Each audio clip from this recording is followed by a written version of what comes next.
আজকের দিনে mobile phone আমাদের জীবনের একটি গুরুত্বপূর্ণ অঙ্গ হয়ে দাঁড়িয়েছে। দিনের অধিকাংশ সময়ই আমরা মোবাইলের স্ক্রিনে চোখ আটকে রাখি, যা এক ধরনের আসক্তিতে পরিণত হয়েছে। মোবাইল আসক্তি মানে শুধু সোশ্যাল মিডিয়া বা গেমের প্রতি আগ্রহী নয়, বরং এটি আমাদের মানসিক ও শারীরিক স্বাস্থ্যের উপরও নেতিবাচক প্রভাব ফেলে।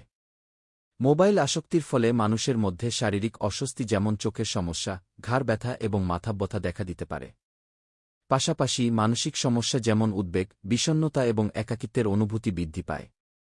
সামাজিক সম্পর্কের ক্ষেত্রেও এর নেতিবাচক প্রভাব পড়তে পারে, কারণ মোবাইল ব্যবহারকারীরা প্রকৃত জীবনে কম সময় ব্যয় করেন এবং মনের ভাব ভাগাভাগি করার ক্ষেত্রে পিছিয়ে যান। বিশেষজ্ঞরা বলছেন মোবাইলের অতিরিক্ত ব্যবহার রোধ করতে প্রয়োজন সঠিক পরিকল্পনা ও সচেতনতা। তবে আমার ব্যক্তিগত মতামত হচ্ছে, যদি মোবাইল আসক্তি থেকে আমরা বের হতে চাই, তবে প্রথমত যে জিনিসটা প্রয়োজন সেটা আমাদের নিজেদের মানসিক ইচ্ছা শক্তি। অর্থাৎ আমরা যদি আমাদের ইচ্ছা শক্তি যদি না থাকে, তাহলে কোনোভাবেই এই আসক্তি থেকে বের হওয়া সম্ভব না।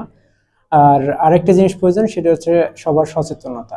যদি বাবা মা পাশাপাশি আমাদের নিজেরা সবাই সচেতন হই এবং সমাজের মানুষজন সচেতন হয়, তবে মোবাইল আসক্তিটা অনেক বেশি কমিয়ে ফেলা সম্ভব। আমাদের দৈনন্দিন জীবনের সামগ্রিক কাজকর্মে আত্মনিয়ন্ত্রণ প্রতিষ্ঠা করা জরুরি, যাতে প্রযুক্তি আমাদের সেবা করতে পারে, আমাদের পঙ্গু না করে।